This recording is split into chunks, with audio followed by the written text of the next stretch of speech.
देखिए, अब जो है 5वां नंबर प्रश्न हल करते हैं। ठीक, प्रश्न को पढ़ लेते हैं और बनाते हैं। कहता है एक घनाकार डिब्बे का एक किनारा 10 सेंटीमीटर है।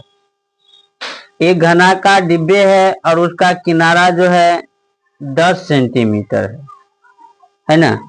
और एक अन्य घनाभाकार डिब्बे है जिसकी लंबाई चौड़ाई ऊंचाई क्रमशः 12.5, 10 और 8 सेंटीमीटर है। ठीक, तो घनाभाकार की जो लंबाई है, चौड़ाई है, ऊंचाई है, यह भी दे दिया है और घनाकार का भी। किस डिब्बे का पावर्स पृष्ठीय क्षेत्रफल अधिक और कितना अधिक है ना, पहला ज्ञात करना है। दूसरा है किस डिब्बे का कुल पृष्ठीय क्षेत्रफल कम है और कितना कम है। ठीक, इसमें दो डब्बे दिए हैं।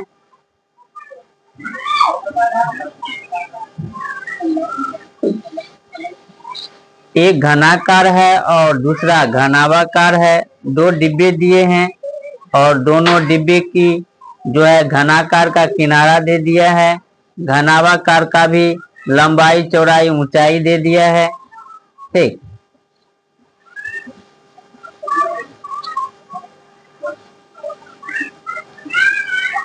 तो यह हुआ घनाकार डिब्बा। और एक और डिब्बा है वह घनाभाकार है, तो घनाभाकार डिब्बे भी बनाएंगे, दोनों डिब्बे का आकृति। ठीक, और जो दिए हैं वह लिख लेंगे। इस प्रकार से घनाकार और घनाभाकार डिब्बे का लंबाई आकृति बन गया। अब जितना सेंटीमीटर दिया है वह लिख लेते हैं। 10 सेंटीमीटर घनाकार का है किनारा और घनाभाकार का लंबाई 12.5, चौड़ाई 10, ऊंचाई 8 सेंटीमीटर। ठीक, अब जो है ये ज्ञात करना है कि किसका पावर्स यानी वक्र पृष्ठीय क्षेत्रफल जो है अधिक है। पावर्स पृष्ठीय क्षेत्रफल, देखिए इसमें दो प्रश्न है। पहला हल करते हैं। घन का भुजा 10 सेंटीमीटर। ठीक, घन का भुजा कितना 10 सेंटीमीटर। तो घन का पावर्स पृष्ठीय क्षेत्रफल, घन का पावर्स पृष्ठीय क्षेत्रफल क्या होता है, वक्र पृष्ठीय क्षेत्रफल 4a²। ठीक, याद रखिएगा 4a² होता है घन का पावर्स पृष्ठीय क्षेत्रफल। अब 4 का स्थान पे 4 ही देंगे।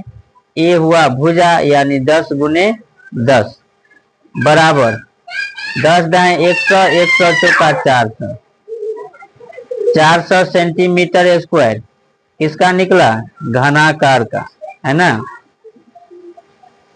घनाकार का निकला। अब घनाभाकार, घनाभ का जो लंबाई है वह कितना दिया है 12.5 सेंटीमीटर। ठीक, घनाभ का चौड़ाई कितना दिया है तो 10 सेंटीमीटर। घनाभ का ऊंचाई दिया है 8 सेंटीमीटर। ठीक, लंबाई चौड़ाई ऊंचाई तीनों दे दिया है ना। तो घनाभ का पावर्स पृष्ठीय क्षेत्रफल निकालेंगे। घनाभ का पावर्स पृष्ठीय क्षेत्रफल बराबर, ठीक, 2 इंटू LB प्लस BH, नहीं 2 इंटू L प्लस B और H होता है। ठीक, 2 इंटू L है कितना 12.5 प्लस 10 गुने में H 8 सेंटीमीटर स्क्वायर। 2 गुने 12.5 में 10 जोड़ेंगे 22.5 गुने 8 सेंटीमीटर स्क्वायर। तीनों को गुना करते हैं, है ना। 225, 225 दूना 450, 450 अट्ठे है ना, 450 अट्ठे, 4 अट्ठे 32, 3200 हुआ, 50 अट्ठे 400, यानी कि 3600 हुआ। एक अंक के बाद दशमलव होगा। ठीक, एक अंक के बाद क्या हो जाएगा, दशमलव होगा। सभी को गुना करते हैं तो 3600 होगा और एक अंक के बाद दशमलव होगा, है ना।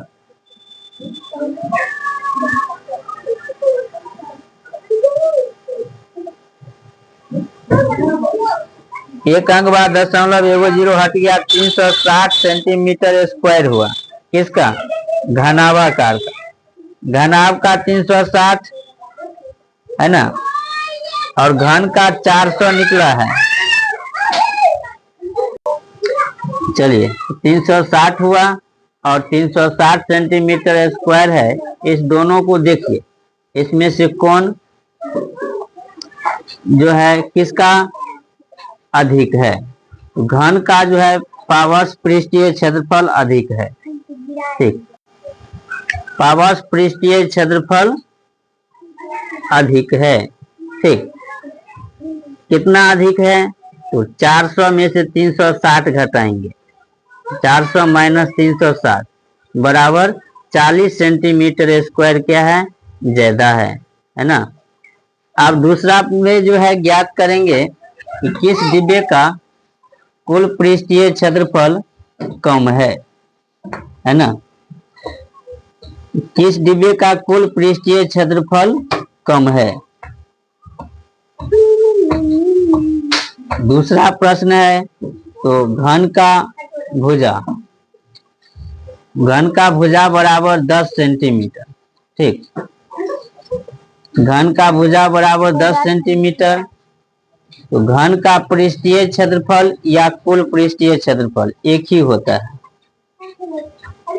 पृष्ठीय क्षेत्रफल 6a स्क्वायर। ठीक, 6 गुने ए का मान भुजा हुआ तो 10 गुने 10 बराबर 600 सेंटीमीटर स्क्वायर। ठीक, 600 सेंटीमीटर स्क्वायर हो गए। अब घनाभ का जो भुजा है, घनाभ का लंबाई, घनाभ का लंबाई है 12.5 सेंटीमीटर। घनाभ का चौड़ाई है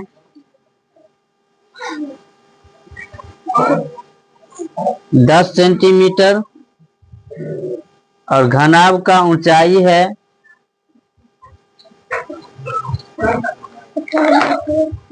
8 सेंटीमीटर। ठीक, तो घनाभ का पृष्ठीय क्षेत्रफल ज्ञात करेंगे। घनाभ का पृष्ठीय क्षेत्रफल बराबर 2 into LB plus BH plus HL। ठीक,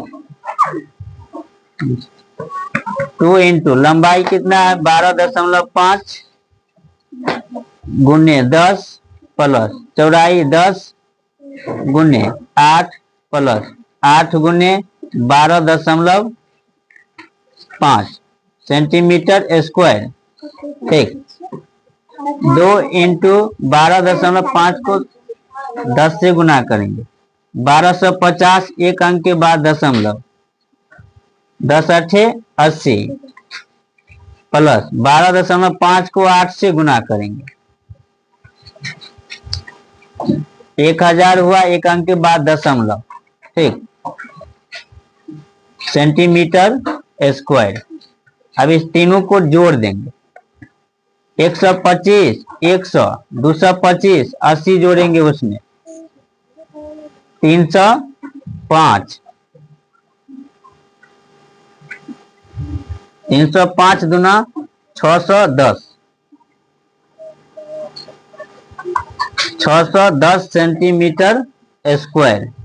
ठीक, अब देखिए घन का निकला 600 सेंटीमीटर, घनाभ का 610, तो किसका कम है? घनाकार का जो है कुल पृष्ठीय क्षेत्रफल कम है।